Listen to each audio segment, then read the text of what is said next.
G'day everyone, it's James Davis from the Pax8 Academy down here in APAC, and privileged to have Jeremy from Filament join me. How you doing, Jeremy? I'm doing great, James. Thanks for having me on. I'm excited for this conversation. We've had a few conversations behind the scenes, and you've had me on your podcast as well. And I really just want to talk to you about and explore the topic of MDF funding for partners today, and how they can be much more successful in leveraging those, and get you to sort of lift the lid on what vendors' expectations are and how to better manage that as well. And I think to start off with, let's start on a positive spin, and I'll ask you the question: what what do people do successfully to leverage these funds to grow the business? What have you seen? Yeah, thanks, James. I think this is such a great topic, and I'm glad you're putting a light on it because it can be a significantly important conversation and topic for business leaders to focus on. I think the more successful engagements that are utilizing marketing development funds are ones of open collaboration between partners and their vendors. I think where those in the business on the partner side are in charge of marketing, they really understand how to work closely with their channel account manager or their partner manager, and talk openly about the situations that they're in when it comes to generating demand or lead pipelines in their business, and have the ability to understand how to grow their business in a defined way. And that tends to be lacking in many scenarios. And so I think the tech marketers on the partner side who are already deploying campaigns, who are able to tap into vendors and do a lot of the heavy lifting and openly ask for support, whether that be financial or non-financial, and have the ability to understand how to attach measurement and metrics to those activities and go beyond a quarterly view of their campaigns to display to vendors that this is a long-term program that they're looking to expand on, that they don't have the answers today and they may not deliver results tomorrow, but in a longer-term program, they're able to display that the MDF was used in a way that scaled them up, and so the vendors are able to increase their trust in how the partner's deploying their MDF, tends to unlock more MDF over time or some other type of support. And it becomes a flywheel in that sense in time. You can't start with that, but you work up towards it. And so the more successful engagements tend to be in a flywheel model as they're taking a longer term view and a collaborative approach. So I can already sort of surmise from what you just said that there's a reason why most small technology businesses aren't really succeeding with MDF. Like you just said there, that pretty much the ones that are successful at leveraging these relationships and the funds are ones that have control over their own marketing. They've got a longer term strategy and they've got a marketing plan. Not many small technology businesses have those. So that's probably the first challenge that really sticks out. So if you're getting started and you don't have that in play, like what are the steps to start building up to working with your vendors and disties a lot closer to do MDF? You're raising a real challenge here. Is where do we start? It's for the smaller tech businesses, be it managed service providers or resellers or system integrators or whomever. Where do they start? They've invested heavily in sales capability over time. They likely have a single marketing coordinator or marketing manager, possibly a few, but usually it's a single person responsible for the totality of their marketing.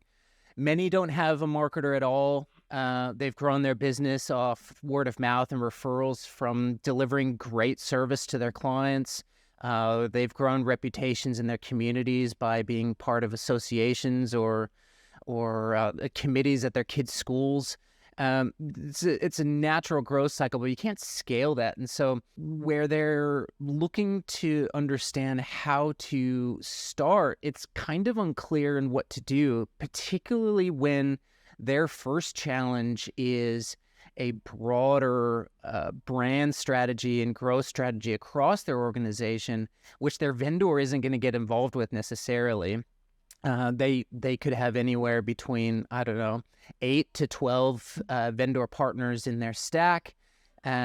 Each vendor is only going to support them to grow the business related to that vendor's platform or networking or whatever it is that they're bringing to support the partner. And so the partner then also is stuck, because if they're going to deploy MDF to only promote a single service, I think there's a mental block there we don't want to be known just for this. And therefore, they don't start with a single campaign because they believe that it's going to put a message to market that they are only networking or they are only desktop as a service or whatever it is. And so these inhibitors prevent them from doing anything at all. And I think whether they're going to look to understand how are we going to develop our growth strategy in total, or start small and look to understand and talk to a vendor to say, hey, we're not really doing any marketing at all, but how can we get started with you, and recognize that no one out in the market is paying attention, and any single campaign isn't going to change their brand reputation whatsoever. They can start taking smaller steps to build up and recognize that no single activity is going to change the world, that it's the totality of a lot of activity over time. So that getting started is a real challenge. It's an interesting point, and I think it's from us being small business owners and wearing many hats. And you said there, a lot of us build the sales capability first. For a lot of owners, that takes a long time to build that out because we're so uncomfortable with sales, and then marketing's like this next level uncomfortability that we don't understand. And I think that's where that mental block comes in of anything that we do is a really big effort. Mentally, and actually, if we don't have the marketing person, like you said, which a lot of smaller technology businesses don't have, it is a lot of effort a lot of the time because the owner's the one doing the work to get it all done. So you started to mention there around like the vendor side and the issues that, especially like MSPs struggle with. We're not that interested in pushing and selling the product, because at the end of the day, our clients don't care. They're buying that relationship, they're buying that trust and advisory. Yeah. How do we overcome that with vendors who do push that agenda? They're just their brand is everything, and their products are going to save the world. I'm assuming that's where the friction all starts. So how do we manage that and get started as well with building that relationship in a different way? I think these are really great points. I think it's important to understand that on the vendor side, the product-centric content isn't necessarily an agenda per se. That's how they scale their partner enablement for the most part, because they're limited in capacity as well, but just at a different level and a different scale. And it makes a lot of strategic sense to load up a lot of content onto a partner portal and make them available to partners to do their own marketing. Most that I'm aware of tend to provide partner-centric content. And There are some significant challenges there, particularly for the Asia Pacific region, because it tends to be American-centric content, and it's the spelling alone is off-putting to end user prospects, but because of the product centricity, it's uncomfortable for me as a service provider to want to even put that out, because I actually don't want my clients to care about which product I'm using. I want them to trust me to go to market and deliver whatever is best practice and whatever is best in market. And so I want that trusted advisory relationship with my clients. And therefore, I don't want to push out spec sheets and product brochures that just have my logo in the bottom corner. But this is what is being done. So what we really need to look at from the service provider side is, how am I going to grow relationships? And therefore, the conversation needs to be about, how am I eliciting trust in a measurable way?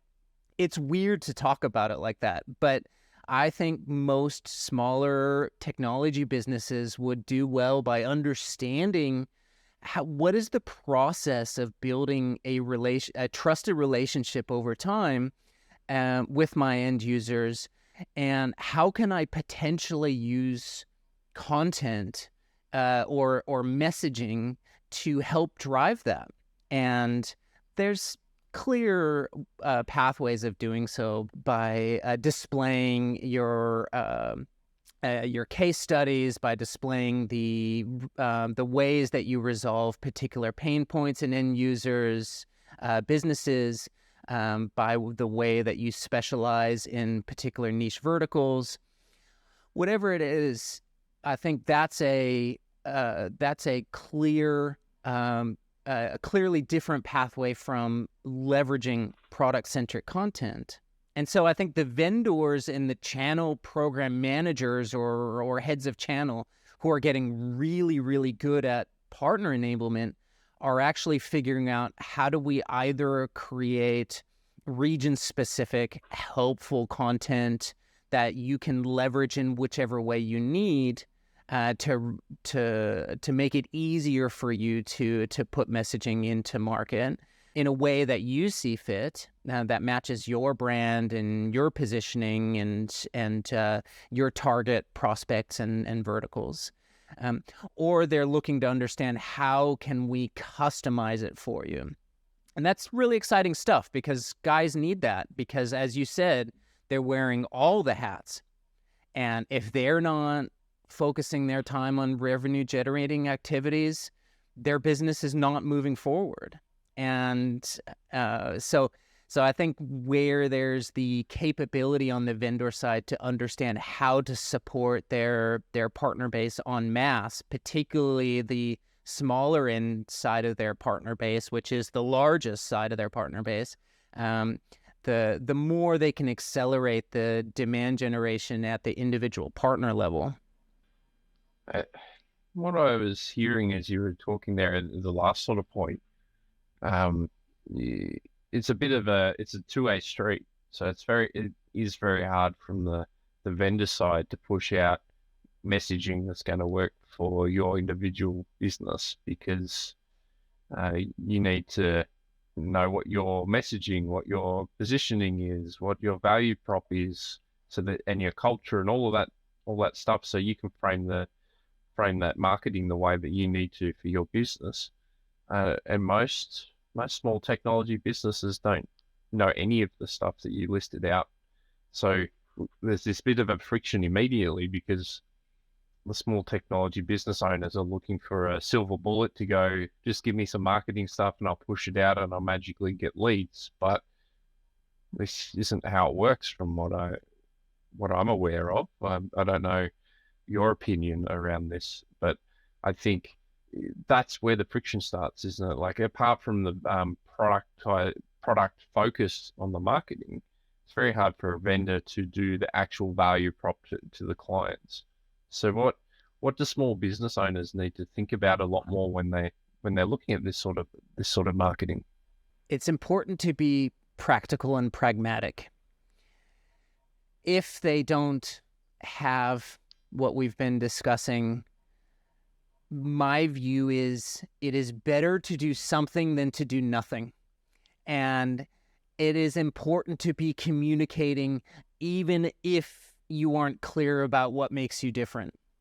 The reality is that everybody is building kit on the same vendor platforms. And there is very little differentiation at technical level. And maybe, but not necessarily to a degree that it's going to contain the cogency to drive a decision maker to decide between one way or the other. I think most of the differentiation between platforms or cloud services or whatever tends to be fairly negligible.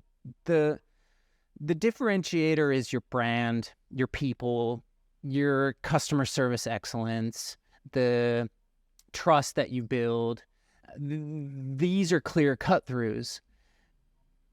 If you haven't yet articulated what that is or how that sets you apart from the hundreds of other providers in this same space, just by going to market with communications alone already puts you ahead of everyone else, because everyone else is like you in that they are also paralyzed in communicating, and they are also inhibited by not pushing communications out. So just by starting, you're already starting to win. Now, the challenge, though, is it is so time-consuming to get to the point of even doing that.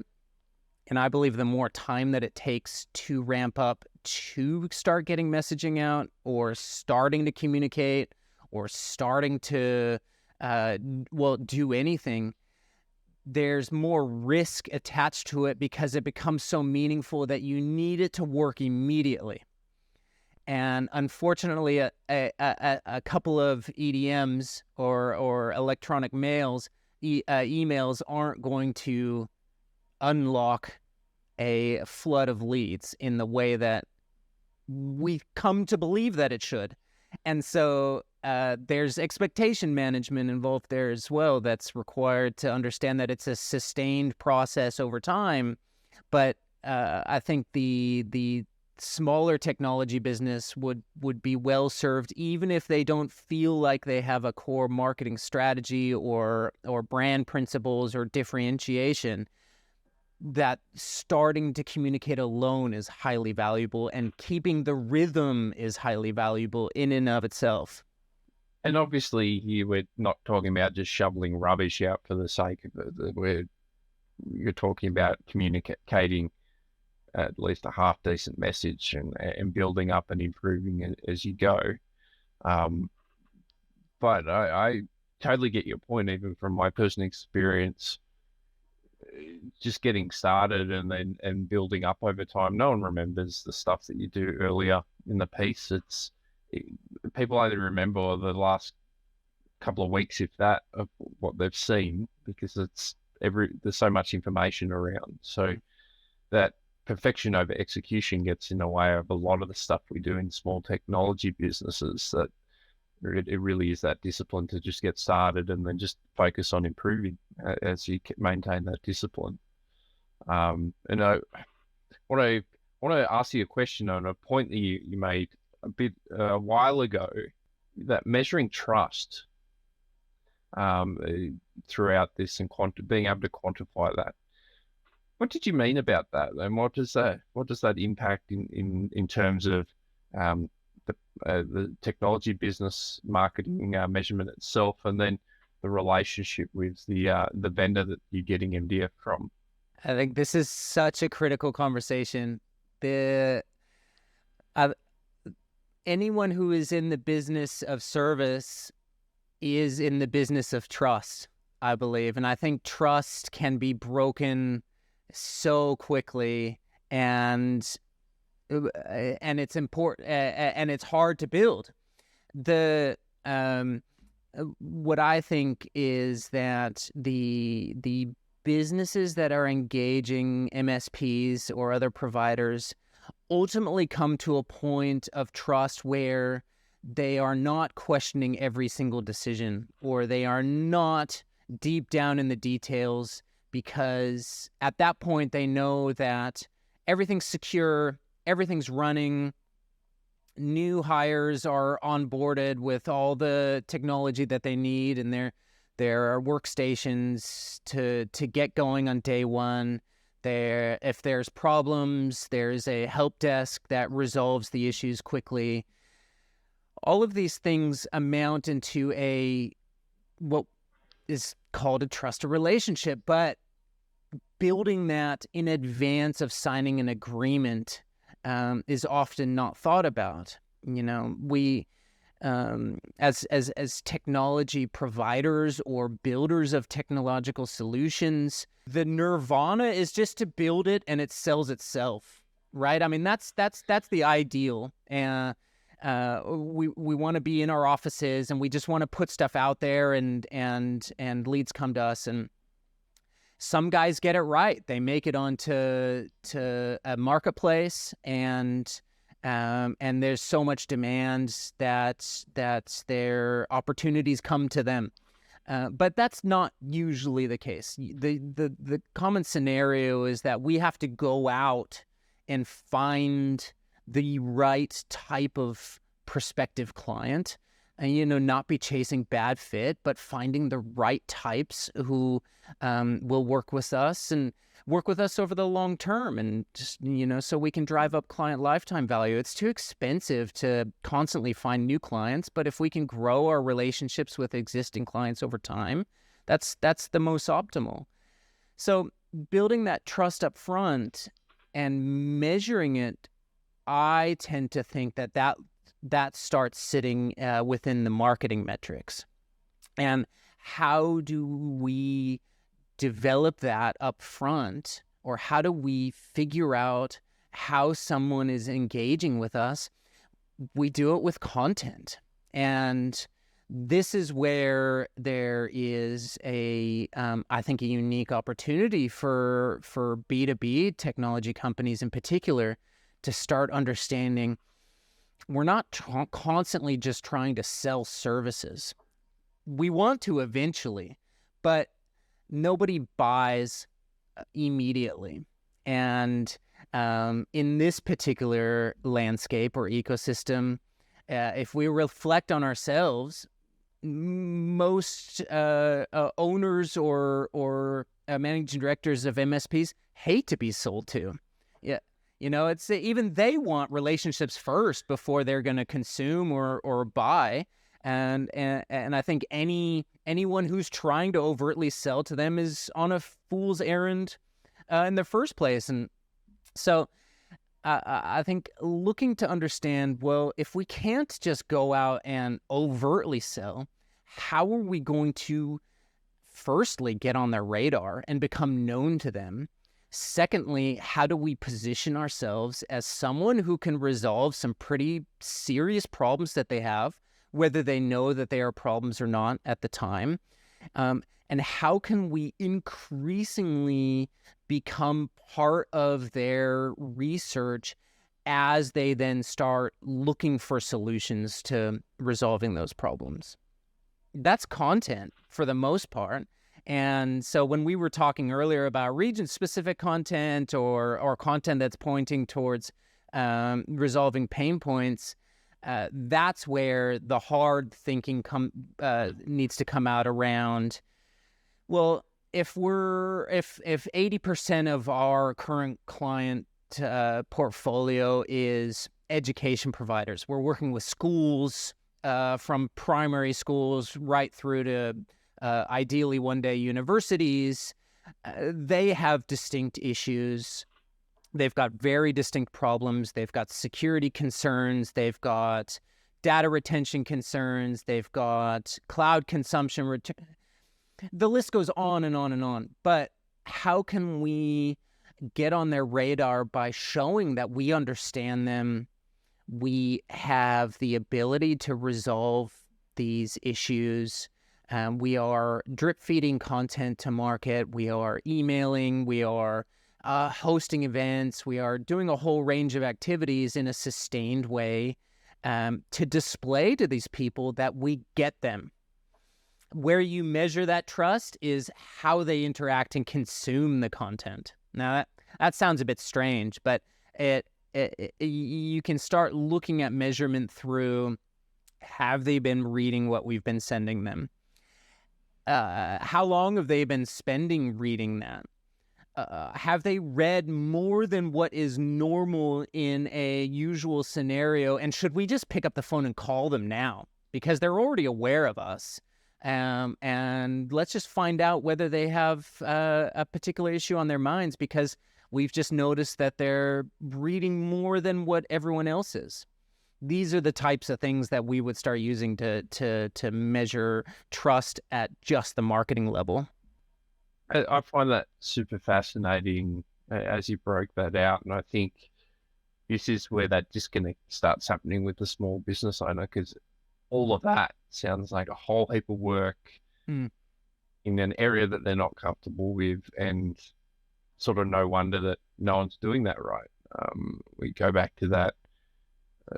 I think perception of marketing in general is we just chuck some stuff in and we magically get leads out the other end, and it's a bit of voodoo magic for us. It's like almost like completely the opposite to what we do as technology businesses. But I actually don't think it is. I think it's just sort of incorrect perceptions by owners. It's actually more process driven than what we think it is. It's very measurable. It's very much like our normal services in a lot of ways. It's that we just need that rhythm and process of what we're doing. The difficulty is stopping and thinking about what content to put out. And I don't think it's actually as difficult as everyone thinks it is when we know who our audience is. We can just talk to them and be our genuine self and push out that information, like that example you use with education. We're a small technology business specializing in a vertical. The owner often knows all of this stuff. It's being deliberate about getting that, setting time aside to do it, or finding a method to get the information outside of their head. And this is probably where getting outside help makes a difference. But from my experience, most small business owners get the wrong help for marketing. They often get that sort of marketing coordinator or lower that's not really working at a strategic level. They're just there to funnel out activity, but they need the content. So when people are looking for help, and especially with leveraging like the MDF, what should they actually be looking for? What helps them be successful at running this sort of content education campaigns? You mentioned a really important point there about the dark arts of marketing, or the belief that it's this cauldron that's being brewed and somehow revenue comes from it. That's never the case. And if support is being sought, it's important to look for providers or people who can come alongside and help, who are looking to understand, not just dispelling that belief, but looking to understand, how do we create repeatable process so that we can iterate over time? Now, when you start speaking like that to business owners, that makes a lot of sense, because that's how they've built their business. They've just never had the opportunity, the capacity, or the impetus to apply this thinking to marketing. They've grown their sales in this way over time, or they have gotten a whole lot better about increasing their managed recurring revenue over time. They just haven't applied it to marketing for the most part. Now, if we take a step back and think about it, leads have to come from somewhere, right? There is no magic behind that. We need to talk very openly about that. revenue is going to come from somewhere, and it's not just suddenly out of the blue. There's an unlock where pipeline is suddenly developed. Now, that's generally not the case. Now, I know a lot of partners want that unlock to come from their vendor, and that would be their nirvana, right? The vendor just feeds them leads, and happy days. They're buy ready leads. They just need to go in with the pen and just close them on the spot because the need's already there. And I've seen that happen. It does happen occasionally, but for most partners, it doesn't. So if we think logically about where do leads come from, there is only a very specific list of what is possible. They hear about you, they are doing research and they find you online, they've somehow been exposed to something that you've done, they've been referred by somebody, they saw your logo or your content somewhere. There's only about eight to 10 various channels that they can uncover you in the first instance or find you. And so if we then reverse engineer if there's these sources, then what should we lean in on? Because we can't tackle them all. We don't have time and we don't have budget. I'm very risk averse. I don't want to spend a lot of my own money on this initially. I don't even know if it's going to work, so there's a lot of risk attached to it. Where am I going to start? And so picking one or two and then looking to iteratively get better over time on just those and not expect too much, but to get measurable metrics from it over time gives you the confidence to expand on that. A vendor channel manager seeing that and being brought in on that process helps you scale that or accelerate it, because they're then willing to say, hey, listen, this is fantastic that you're trying to grow your business and that we're part of that journey. How can we come in and support you? One of the ways is we'll help you with these particular activities, and we'll even fund these activities, and let's come back and reconvene and look at what happened from that. And if it did well, hey, next quarter, let's double it, or let's figure out how do we expand that into a couple other territories or regions, or how can we look at a couple other channels of acquisition, of lead acquisition, and apply the same process to that as well. That's where we can start dispelling the myth that it's this black magic type of approach, and really get some core fundamentals in place.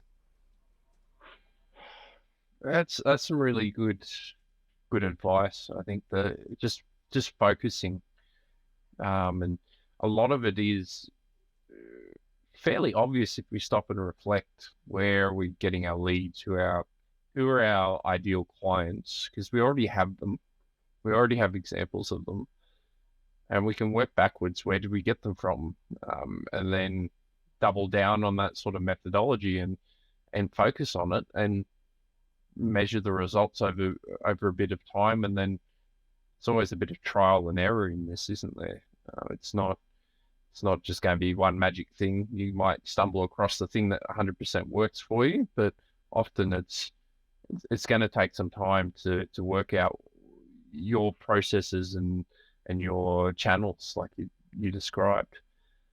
I know we could keep talking about this. I love this topic, and I find it so fascinating. I think it's one of the most undervalued and underutilized areas of small technology business that holds us back.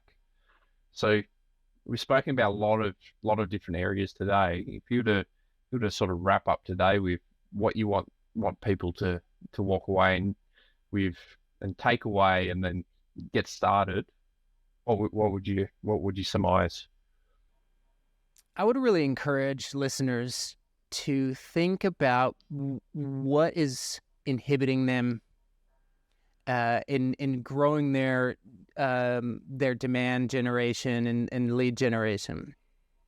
One of the inhibitors that I would imagine that is not being considered is they're not talking to their vendors about this.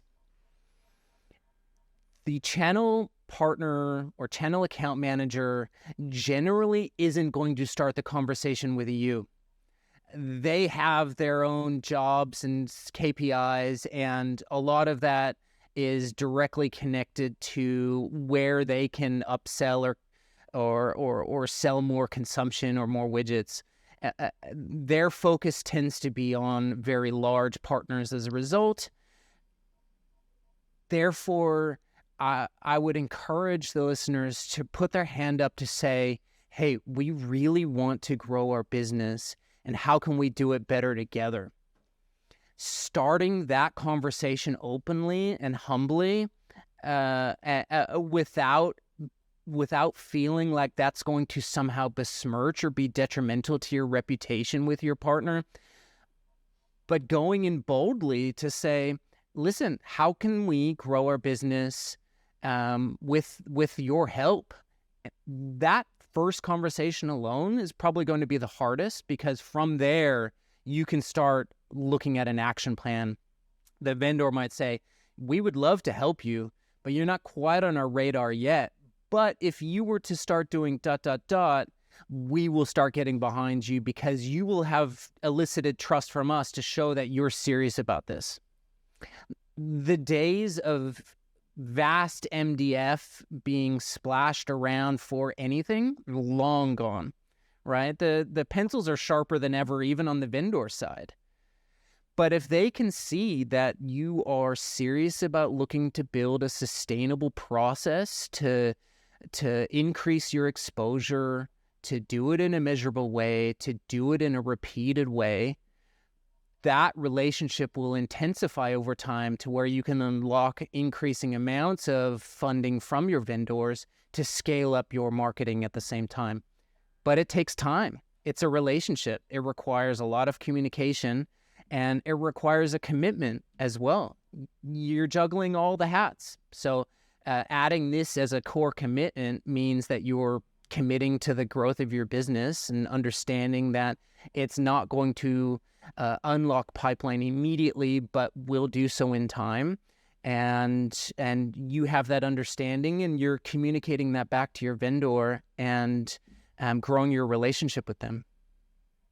That's some awesome advice to finish off the session, and I really appreciate you jumping on and giving your time and sharing a lot of good information that not enough partners get to hear. So no doubt we're going to have you on again. So thank you very much for your time, Jeremy, and I look forward to next time. Thanks for having me, James. It's been awesome.